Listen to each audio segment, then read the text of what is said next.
Kyagulanyi Center mu Robert Bobi Wine takyasoboka era nga bannamagye bangi batandise okuba nga bamukuba obwama obw'enjawulo nga bamusaba abataase nabo tebali bulungi nti munnange Museveni obulungi awabali abamusemberedde bali abamukubira emmundu bali batuma okutta abantu ne baganda baffe abalala mu magye abatwalanga ekyonzi era bwe bati baganda baffe bannamagye olunaku olwaleero ate nabo bagambye nedda bino tujja bikkiriza tetugenda byagala tetugenda kutambula nabyo tuwagala naffe okulaba nga tukyusa embeera zaffe oba naffe twagala okulaba nga tulwanirira eggwanga lyaffe nga tubaako ettaffaali gye tutawako ku ggwanga lyaffe bwe batyo bannamagye no batandise okwettanira His Excellency Kyagulanyi Center mu Robert Bobi Wine, the elected President of Uganda, President w'abantu, President w'Opresident wange, omununuzi w'eggwanga gwe tulina.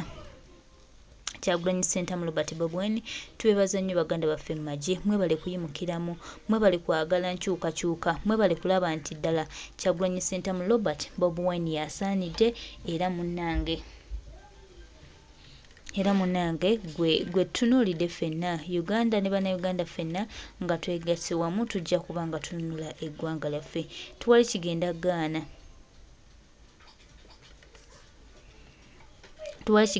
singa eggwanga lyaffe tuba tukwasaganyiza ng'ate muleyo ne baganda baffe ne magye abeeteeseteese okulaba nga banange tulaba nga Kyagulanyi Center mu Robert Bobi Wine afuna ekyenjawulo kyafunako tusiima nnyo eri buli omu alina ettaffaali ery'enjawulo lyateekako okulaba nga tununula eggwanga lyaffe era nga buli munnayuganda yenna gy'oli ng'olina ettaffaali ery'enjawulo ly'oteekako mu kununula eggwanga lyaffe munnange tujja kusiima nnyo era tujja kuba ekyenjawulo ne baganda baffe mmwe mu magye abavuddeyo okulaba nga ettaffaali lyammwe ngodda mugamba nzingi ngenda baviira kubanga bavunye odde ku sayidi yatta abantu baabwe oyagala kutumanyira temujja ng'okusigale nga tulwana n'olutalo tulina odulwana ate era tulina okuluggusa Museveni byayagala tubeere tubigaane tusigale kimu kutunulira nga tulwanira eggwanga nga tututte obuyinza bw'eggwanga lyaffe wamma taata mwa poliisi weebale nnyo tandikira nokyo mpeereza eri ba police officers mwonna bannange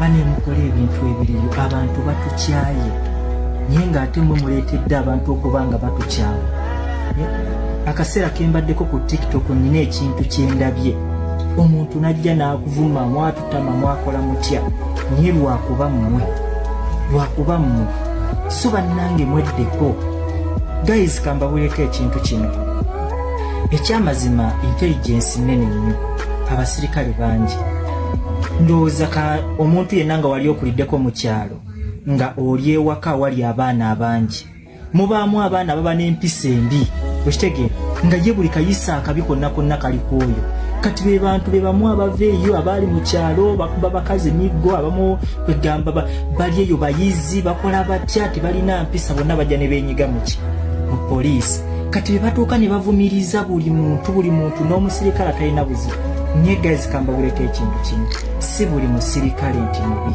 eriyo abalungi eriyo abakola ebyo so bane basirikale bannange mwenna mukole ebintu bye musaanidde okukola siraba lwaki ojja okukwata omuntu bozi okukwata talina yadde kasipula akafuuyira ensiri naye nojja n'emiggo n'omukuba emiggo era n'omufiirako bufiizo tekiraga butiitiizi kiraga nammwe baabateeka mu poliisi nga muli banafu mweddeko muleme kutuvumaganya babantu basobole okwagala poliisi mukole omulimu gwamu ogw'okukuuma abantu tukole omulimu gwaffe ogw'okukuuma abantu kino kyo mpeereza eri ba police officers mwonna bannange banemukola ebintu ebiriyo abantu batukyaye naye ng'ate mwe muleetedde abantu okuba nga batukyawa akaseera kembaddeko ku TikTok nina ekintu kyendabye omuntu najja n'akuvuma mwatutama mwakola mutya naye lwakuba mmwe so bannange mweddeko guys kambabuleko ekintu kino ekyamazima intelligence nnene nnyo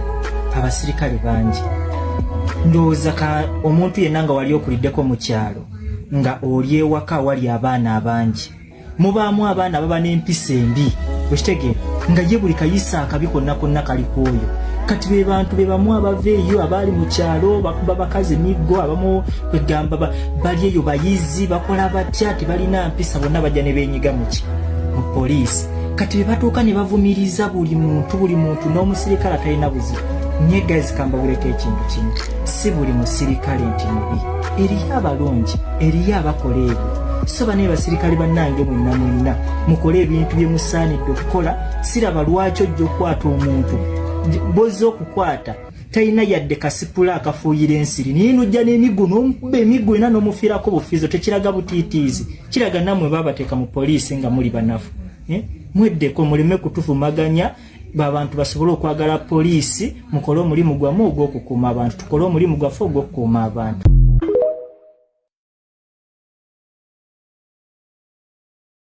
Nziza nnyo katusubire obubaka obunaatuuka bekikwatako abapoliisi mukole omulimu omutuufu tulabe nga tunula eggwanga. Temutunuulira bano abamu balina byabwe, abamu balina bye benoonyeza, abamu balina bye baagala, naye Uganda y'Abannayuganda era Abannayuganda tujja kununula eggwanga lyaffe. Okuvuma kye kizibu Uganda kyerina oba nupu kye kizibu ekiri mu Uganda. Ovuddeyo yambadde ne baleti ngenda who called you? Gawe. There is no any invitation ye yakuyita nti jangu mu nupu, tewali yayita muntu. Ate ne bwe wali ojja tewatugamba nti nzija. Tambula ogende, tewali yakuyita mu nupu. No one called anyone in nupu. Wadde twagala abantu. Naye temudde akututiisatiisa. Museveni bw'afuga abanupu bokka be bagenda safalinga. Bwe bawamba abantu olowooza bagenda londamu nnyo. Bwe baba bashutinga wali eri amasasi ku street olowooza abayinaalemu tegabakwata. Abayinaalemu tebafuna mbooko. Abebiina ebirala tebafuna mbooka, abavumi bokka be bafuna ebizibu. Oba abavubi bokka be bajjako omusolo omungi. Genda gaawe. Mwajja mu struggle because of Kyagulanyi. Ffe twajja mu struggle because of Uganda kukyusa nsi. Mwabajja mu struggle simanya because of Kyagulanyi, mwabajja mu struggle olw'ebirubirwa byammwe abali ku bandi wagoni. Ffe ekizibu kyaffe Museveni nga tekinnavaawo totunyumiza nti ate abano bavumye bano bakoze eki. Baana bayisamu Babi Kyagulanyi gaali ng'oddamu ebyo. Abavumi abavuma bano. Vamu. Temugenda vuma buli omu olw'okuba nti nuupu yajja mu nsi. Nuupu si kayinja. Abantu babatidde abantu baabwe, abantu banyiivu babuzzeyo bavumye. Ng'odda mugamba nti ngenda baviira kubanga bavumye. Odde ku sayidi yatta abantu baabwe. Oyagala kutumanyira kutuyita basiru. Okuvuma kye kizibu Uganda kyerina oba nuupu kye kizibu ekiri mu Uganda. Ovuddeyo yambadde ne baleti ngenda who called you? Gawe. There is no any invitation ye yakuyita nti jangu mu nuupu, tewali yayita muntu. Ate ne bwe wali ojja tewatugamba nti nzija. Tambula ogende, tewali yakuyita mu nuupu. No one called anyone in nuupu. Wadde twagala abantu. Naye temudde akututiisatiisa. Museveni bw'afuga abanuupu bokka be bagenda safalinga.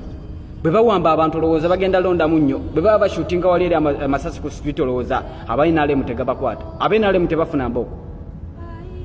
Abebiina ebirala tebafuna mbooko, abavumi bokka be bafuna ebizibu. Oba abavubi bokka be bajjako omusolo omungi. Genda gaawe. Mwajja mu struggle because of Kyagulanyi. Ffe twajja mu struggle because of Uganda kukyusa nsi. Mwabajja mu struggle simanya because of Kyagulanyi, mwabajja mu struggle olw'ebirubirwa byammwe abali ku bandi wagoni.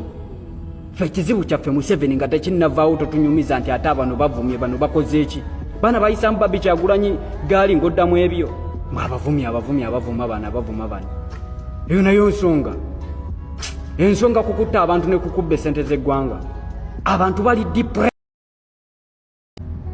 Okuvuma kye kizibu Uganda kyerina oba nuupu kye kizibu ekiri mu Uganda. Ovuddeyo yambadde ne baleti ngenda who called you? Gawe.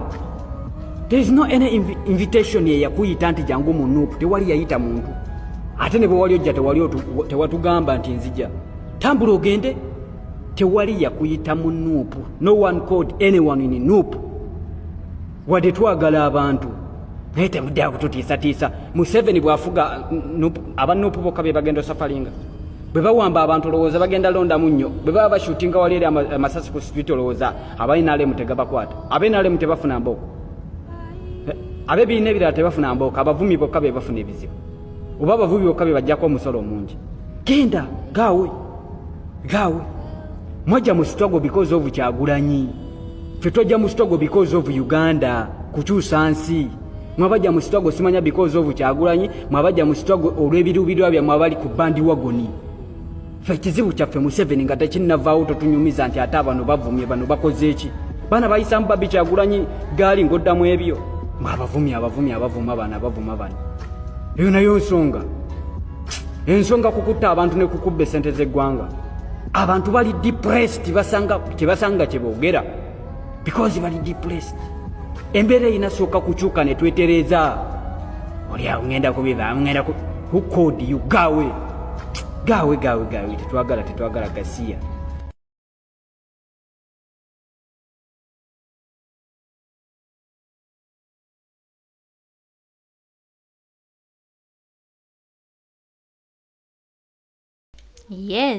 Yes, webale nnyo mukwano. Leero emiryango ejingira kooti yagwerwayo wonna saako munda muyiriddwa abasirikale ababadde batendekebwa okwambalagana n'abakyamu nga bakira buli aliwo ali ku bwerinde obw'amaanyi ddala nga n'abamu batambula bakutte ku mmanduso.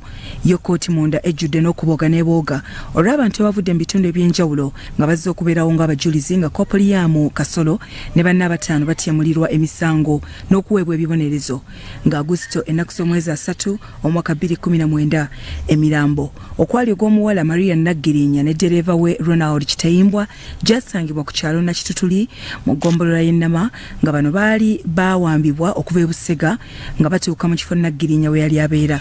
Oluvannyuma lw'emyaka 4 nga bavunaanibwa okuwamba n'okutemula bawera ennemba olwaliro omulamuzi Isaac Mwota agubadde mu mitambo agusingisizza abantu 5 okuli Kopoliyamu Kasolo, Johnson Rubega, Nasif Kalyango, Hassan Kiseka ne Sharif Mpanga.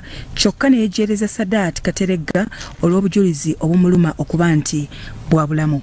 Accordingly, Kasolo Kopoliyamu, Rubega Johnson, Kalyango Nasif, Kiseka Hassan, Mpanga Sharif are hereby convicted of each of the offences that they were charged with. Kateregga Sadat, the 6 is hereby acquitted of the said offence and should be set free. Wabula kooti ebadde mu katemba omulamuzi bw'asabye abasibe okubaako bye bategeeza kooti oluvannyuma olw'okubasingisa emisango. Kyokka Kopoliyamu Kasolo n'addamu okuwaganyala ate banne ne beetondako n'okusaba ebibonerezo ebisaamusaamu. Ekyo kooti ekisazeewo nga yo bwerabye naye nze ow'ekitiibwa omulamuzi kakasa kooti eno kuba nze mmanyi emisango kisaagiza naye ngenda kugenda mu maaso n'okujulira mu kooti eddako kubanga simatidde na nsalawo ya kooti egikoze. Nsaba ne kooti ekibonerezo ekyo kyempa ekisaamusaamu enzikirize nkikolere ku kitali omupya olw'ensonga ninayo ekigo gye banteeka waliyo mikwano gya Kasolo gye bajja eruzira ne babaleeta ekigo bantiisatiisa era nga we nakikola mu statement ow'ekitiibwa omulamuzi. Ow'ekitiibwa omulamuzi nsaba kooti eno embeerere ya kisa empe ekibonerezo ekisaamusaamu kubanga nze ono yampa abantu okubavuga naye saamanya nti abantu bampadde bamenyi b'amateeka. Omulamuzi Muwata kooti ajongeddeyo essaawa nnamba nga bw'ategeka okuwa ebibonerezo era oluzzemu n'asindika Kasolo ne Rubega mu kkomera obulamu bwabwe bwonna ng'agamba nti tebaalaze kwemenya ate Kasolo atawaanyizza nnyo kooti. Abalala abaggalidde emyaka 3 kyokka nga bano bakujjako emyaka 4 gye bamaze eruzira. By being lenient to them, accordingly each of A3 Kalyango Nasif, A4 Kiseka Hassan and A5 Mpanga Sharif is sentenced to imprisonment for 30 years on each count. The sentences shall run concurrently and the period each of them has served on remand shall be deducted from the sentence. I so order. Bino byonna nga tebinnabaawo abawaabi ba gavumenti nga bakulembeddwamu Jonathan Muwaganya ne Timothy Ameriti babadde basabye kooti abasingisiddwa emisango bonna babasalire ogw'okufa kubanga be batta nabo baali bantu. So I accordingly pray my Lord that this court be pleased to pass a death sentence. My Lord, this lady that lost her life at the hands of these merciless convicts. Oluvannyuma twogeddeko n'abantu ab'enjawulo omuli bannamateeka b'abasibe ab'enganda z'abagenzi Kitayimbwa ne Nagirinya. Nsanyuse nnyo omulamuzi kyakoze kababasibe kubanga abantu abo batuyisa bubi mbutuufu. Mbadde mpolereza abantu babiri omu Lubega omulala Sadati omusango aguwangudde agwejeredde era kati adda waka Lubega tebamusenga gavumenti webadde yagala setatone nti bamuwe ekibonerezo kya death. Abantu bange omusango guno nga gugenda mu maaso baawa ensonga nti baali ba boda era batambuza abatemu nga tebamanyi wabula kkooti tekanyiza nabo so si bamativu na nsala ya kkooti tebalikoza apiiru gembagezi gembawa kuba badde bagambye nti okuva ku Sendabulya omusango gwe bamusalira emyaka 4 ne bagamba tusaba kkooti etuwe ekimoze ekisaamusaamu badde kugalyana naye ate webe bawadde 3 tebalikoza apiiru bamusibe obulamu bwe bwenna era omulamuzi kyakoze tukisiimye nnyo era twagala Kasola ajulire. Kasola assa abantu bangi bannaye Kasola atulumizza nnyo yatta omwana waffe nga tazadde ku mwana. Kasola atulumizza nnyo era omulamuzi kyakoze tukisanyukidde nnyo. Twagala Kasola akoze ki bamusibe emyaka gye gyonna egy'obulamu bwe bwonna n'oyo malumalu oyo. Ye Muzeeyi Anthony Lubowa taata w'omugenzi Nagirinya yabazizza buli omu alondodde omusango gw'okuttibwa okwa muwala we. Ekyo kibadde nayo kekinnumya kubera nga omusango guli awo teguggwako naye nga omusango olwali bwe guba gusase nemanya nti kati ekyo kale kiwedde tukiggalewo.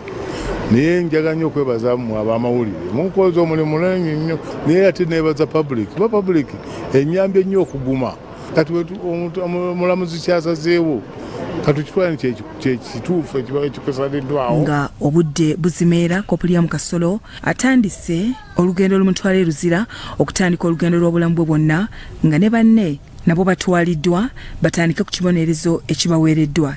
Kyokka n'agenza awaga ng'agamba nti akomawo.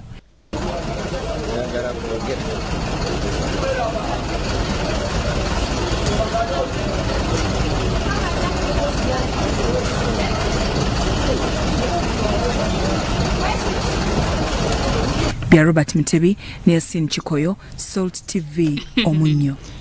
Katemba mu gavumenti ya USAID munange gwatamumanyi tagwayo batupanga kino nga nabo bapanga kino tubatuleta kino nga nabo baleeta kino kwegambayo gavumenti y'omumpembe bwetyo bwekula ebintu byayo ninga fe bannayuganda tugamba nti fe batuwe abantu baffe be bawamba mu ngeri emenya amateeka abatayina musango abatayina buzibu bwonna abagenda maaso n'okuwambibwa nga bawambibwa mu mbeera emenya amateeka era nga tubanja omukyala Nabbanja tumubanja mukwano gwaffe omukulu John Bosco Kibalama amutuwe kubanga atusuubiza wa gyonna gy'amanyi gyali. So muganda waffe John Bosco Kibalama Kyagulanyi Center mu Robert Bobi yatutegeeza nti muganda gwaffe ono yawambibwa mu mwaka gwa 2010 yambi omwaka gwa 2019 n'okutuuka kati munnange muganda waffe talabwangako tamanyikiddwa wa watuufu waali. Bano bo bakola ebyabwe, bano bo baagala okulaga nti bo be bananyini buli kimu era buli kimu be basalawo naye nga tubategeeza mutuwe abantu baffe munnange mwenna abawambibwa, abantu baffe mwenna, abantu baffe bonna ababuzibwawo gavumenti ya USAID bukabulwa tubabanja tubaagala twagala abantu baffe ate bunnambiro tujja genda maaso nga tubabanja abantu baffe mubasosonkole yeyo yonna yonna gye mwabateeka yonna yonna gye mwabakukuma yonna yonna gye mubatadde gye twagala mutuddize abantu baffe. Kyagulanyi Center mu Robert Bobi His Excellence atukubiriza okubeera abakakamu n'obukakamu bwaffe bulabika nga tugenda buvaako engeri gye mutuyisizaamu n'okubanga muwamba abantu baffe abatalina musango abatalina buzibu mwe ne mubawamba olw'ebigendererwa byammwe. Mujja kutuwa abantu baffe oba mwagala oba temwagala. Ne Uganda y'Abannayuganda ate Bannayuganda be balina se esembayo ku ggwanga lyaffe temukyalina kye mugamba. Abantu baffe baba baafa mubatuwe tujja kuziika emirambo tujja kulaba engeri gye tukikolamu naye nga mutuwadde abantu baffe. Twagala abantu baffe Nabbanja tutwebulizaako tukubanja mukwano gwaffe John Bosco Kibalama.